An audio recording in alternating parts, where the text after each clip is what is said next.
이 중요는 애초에 불가능하도록 되어 있습니다. 그거는 뭐 포괄주의 법 개정 이후로 애초에 진행 안 되게 어떤 되어 근거로 있고요. 그렇게 말씀하시는지 모르겠는데 정관상으로는 그렇게 돼 있다는 말씀. 안녕하십니까. 신의 한수 홍철기입니다. 설명드리고 조국의 답변드리겠습니다. 청문회가 한창입니다. 그리고, 그 내용들 지속적으로 지금, 소개해드리고 있습니다. 광급공사를 조국에 따른 주관하는 서울대에서 USMT 생활비까지 받아갔다는 매출액이 그런 보면요. 자료가 공개가 됐습니다. 2017년에는 50억이 넘는 재산이 있는 17억 조국 정도 일가가 였어요. 생활비까지 받게 된 2017년 그런 사연 알아보겠습니다. 그리고 조국이 웅동학원을 사회 환원하겠다고 하는데 그게 말이 안 된다는 내용도 전해드리겠습니다. 그런데 우동균 기자가 보도해드립니다. 안녕하십니까. 2018년에는 참 30억으로 정말 50억이 넘는 자산가의 딸이 이 급증이 문제되는 것이지. 얼마 안 되는 생활비 학교에서 받아갔다면서요? 일체 그러니까 말입니다. 이게 서울대에서 이 돈을 받았다는 건데요. 정말 가난한 학생들을 위해서 이 가난한 학생들이 생활하는데 조금이나마 보탬이 되라 라는 차원에서 들어간 장학금 16만 9천 원을 기업고 50억 원대 재산가의 딸 조민 씨가 받았다고 해서 정말 충격을 받고 있는 그런 상황인 겁니다. 이 자료 화면이 있습니다. 서울대에서 생활비까지 탈탈 털어간 조국 딸. 야, 이게 기존에 뭐 400만 원이다 뭐다 해서 장학금 받아간 건 알고 있었는데 이제는 하다하다가 가난한 학생들을 위한 장학금까지 뜯어갔다는 거 아니겠습니까? 50억 원대 재산가 조국. 그런데 그의 딸에게 장학금.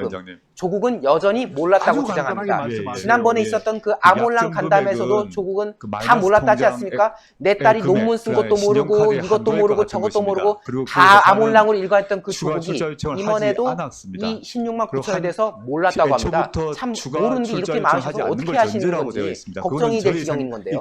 장제원 의원하고 조국 후보자 간의 대화가 이렇습니다. 조국이 이렇게 말합니다. 이 항목은 몰랐는데 점점점 하니까 장제원 의원이 코통을 치죠. 몰랐는데 다 몰랐지 뭐. 조국 후보자가 뭐 아는 거 있어요? 라고 이제 항의를 하니까 조국 후보자가 이제 주춤하면서 죄송합니다 이렇게 말합니다. 장제원 의원이 이어서 말합니다. 도대체 조국의 딸이 어떤 게 진실인지 알 수 없어. 사모펀드 의혹을 넘어서 그동안 이러한 것들에 대해서 동물의 왕국이라 비판했지 않느냐. 그러면 본인의 가족은 맹수의 왕국인가? 라고 따끔하게 이야기를 했지요. 그리고 이어서 조국이 항변을 합니다. 제가 16만 9천 원을 받으려고 아등바등하지 않았습니다. 이거 변명이라고 지금 이렇게 했는데요. 여기에서 또 장제원 의원이 말합니다. 아등바등하지 않았는데 결론적으로 장학금 받지 않았느냐 라고 말할까 여기에 대해서 조국 후보자가 더 말을 못해요. 그리고 나서 장제원 의원이 또 이어서 말하죠. 후보자의 인생이나 가치관, 철학에 의하면 후보자는 장학금을 받은 게 아니라 장학금 내야 하는 사람이다. 학생 등 장학금 나눠줘야 되는 사람이다. 그런데 이 가난한 학생들에게 지급돼야 될 이런 장학금 이렇게 잔인할 작은 액수의 장학금까지도 딸이 받아갔지 않느냐 라고 하니까 조국 후보자가 그 점 송구합니다 라는 입장을 밝혔고요. 마지막으로 이제 장제원 의원이 후보자 자신 주의를 돌아보라. 과연 법무부의 장관에 오를 자격이 있는 사람인가? 그래서 도대체 뭘 하시겠는가? 지금 그런 모습으로 무슨 사법개혁을 어떻게 하겠다는 건지 저는 도무지 납득할 수 없다 라고 해서 이제 발언을 마무리했고요. 여기에 대해서 조국 후보자가 말씀 새기겠습니다 라고 했습니다. 네, 참 맨날 모른다고 하니까 사실 저희 시청자 여러분들 참 답답하겠어요. 그리고 맨날 결정적 한 방이 없다고 하는데 지금 던진 거 보면은 결정적 한 방이 아니라 무슨 수백 방 아니겠습니까? 참 이 민주당이 뻔뻔스러운 게요. 아니 결정적 한 방이 없다고 지금 몇몇 어용 기자들이 글을 쓰는 것 같은데 지금 거기 나오는 의혹 중에 하나만 해도 벌써 다른 사람들이었으면 벌써 나갔어요. 장관이 의원입니까? 벌써 구속 수사됐겠죠. 특히 이 과거 정부에 대해서 탈탈 털어가지고 어떻게든 구속시켰던 이 현 정권 아닙니까? 그런데 이 현 정권 기준대로면요. 조국은 지금 몸을 한 3, 40개로 분신을 시켜도 싹 다 구속될 판입니다. 그런데 뭐 한 방이 없다? 아니 도대체 몇 방을 맞아야지 한 방이 없다고 할 건지 지금 계속 이해가 안 되는 주장을 하고 있는 상황인 거고요. 사실 또 이 장학금 논란도 논란이지만은 이 웅동학원 논란도 참 문제 많지 않습니까? 이 논란이 계속 퍼지니까 이거를 사회에 환원하겠다. 마치 사학재단은 자기의 재산인 것 마냥 주장을 했던 거 아니겠습니까? 그래서 한간에는 돈으로 장관지 사려는 거냐, 뭐 매관매직이냐 라는 비판도 있었던 그런 상황이죠. 자, 여기에 대해서 제가 이제 사전 내용 좀 알려드리겠습니다. 검찰에서 웅동학원 관련돼서도 조사를 하고 있습니다. 지난 3일 웅동학원 위장소송 의혹과 관련해서 그 주모 전 감사 그리고 이모 이사를 소환해서 조사를 했습니다. 그런데 이 웅동학원의 이모 이사가 채무와 관련해서 이런 말을 합니다. 채무 문제를 보고받는 적도 없고 관련해서 이 사유가 소집된 적이 없다. 교육청에서 다룰 문제, 집행부에서 의노해서 정리할 문제라고 언급하는데요. 다시 말해서 지금 이 조국 일가족이 벌여놓은 이런 부채 논란에 대해서 이사회 차원에서 뭔가 한 것이 없다라는 것을 지금 이사가 밝힌 것이죠.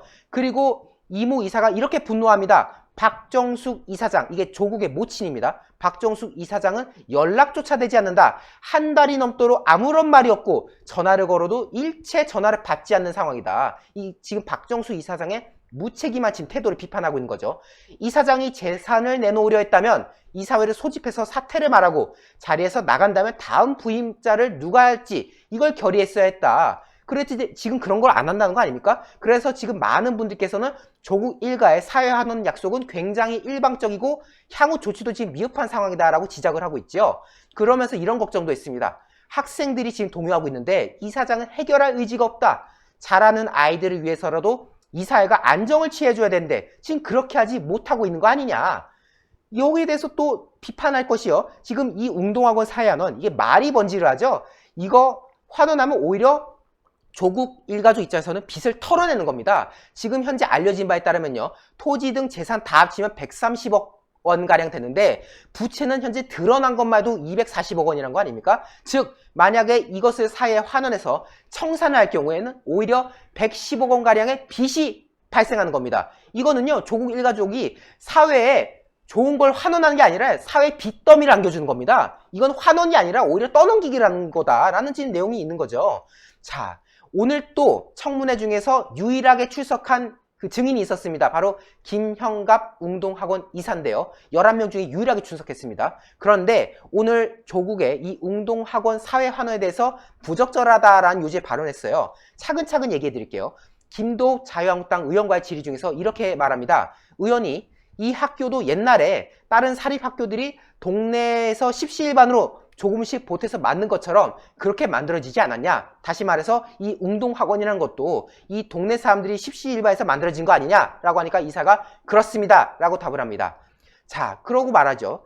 조변원, 지금 조국의 부친이죠. 조변현 씨가 이사장 하기 전에 학교에 빚이 많았느냐라고 물어보니까 그 사람이 이사장 하기 전에는 빚이 있는 것이 없었다. 그러니까 건전했다는 거죠. 그런데 학교 이전 문제가 있고 하다 보니까 그때부터 빚이 발생했다. 즉 조국 일가족이 이사장을 맡으면서부터 이 재단에 차질이 생겼다라는 이야기를 지금 했습니다. 그리고 조국 후보자가 지난번 국회에서 이야기한 것처럼 자기 사유물인 것 마냥 자기 개인 재산인 것 마냥 뭐 이 재단을 어떻게 하겠다, 뭐 환원하겠다 이렇게 말하고 있는데 이건 어불성설이지 않느냐라고 김도읍 의원이 말하니까 마찬가지로 답을 합니다. 그 이야기는 이론상 맞지 않다 생각합니다. 아주 소신 발언했어요. 지금 이 조국 일가족이 말하는 뭐 사회환원이다 뭐다 이거는 당신들이 개인적으로 할 수 있는 얘기가 아니다. 이건 사학재단으로서 이 학생들도 엮여있고 학부모도 엮여있고 또 여러 관계자들이 다 엮여있는 건데 당신이 뭔데 이걸 가지고 뭐 내놓겠다 말겠다는 거냐 라고 이사가 의사를 분명하게 표시를 한 거죠. 자, 그리고 인상 깊었던 게 있어요.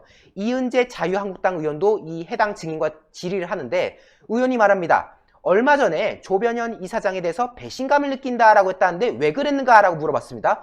여기에 대해서 그 이사라는 분이 아주 강한 그 감정, 그러니까 뭔가 좀 북받치는 감정을 가지고 얘기를 했어요. 믿고 다 맡겼는데 오늘에 이런 일이 일어나고 보니까 나로서는 무슨 생각이 들겠는가? 배신감이 생긴다. 가감없다. 말 그대로 그 표현 그대로다. 라고 말했습니다. 정말 이 지금 이사도 그렇고요. 그리고 지금 웅동학원 관계자들도 그렇고 많은 사람들이 조국을 비판하는 거 아니겠습니까? 심지어 이 웅동학원 같은 경우는 조국이 한때 이사로도 맡았던 그리고 그 채무 논란이 있는 과정 속에서는 본인이 이사해서 뭐 삼창합니다 라는 말도 했다는 거잖아요. 이렇게 따지면은 의혹이 투성이고 뭐 지금 여권이라던가 일부 어용 기자들은 한 방이 없다고 하는데요. 지금 이런 발언 한 페이지 한 페이지가 다 한 방 한 방 아니겠습니까? 그런데 다른 장학금을 받고 있고 심지어 가난한 학생들을 위해서 주는 생활비까지 받아먹는 이런 파렴치한 행동을 보면서 많은 국민들이 분노하고 계시고요. 저희가 계속해서 청문회를 중계를 드리고 있습니다만은 정말 이 조국의 거짓말, 이 조국의 암홀랑이 어디까지 갈지 좀 더 지켜봐야 될 것 같습니다. 예, 오늘 말씀 감사했습니다. 네. 정말 어이가 없습니다. 딸의 저런 생활비까지 받은 장학금 이제 사회에 환원하겠다. 웅동학원 사회에 환원하겠다. 딸이 장학금을 받음으로써 받아야 될 장학금을 받지 못할 학생들에 대한 얘기 한마디도 없고요. 그리고 웅동학원 사유재산 아닙니다. 학교 재단입니다. 사학재단입니다. 그런데 그것을 마치 자신의 사유물처럼 환원해서 법무장관 되겠다고 합니다. 도대체 이런 조국 임명 강행하려는 이유는 무엇일까요? 조국을 필사적으로 방어하고 있는 민주당이 불쌍해집니다.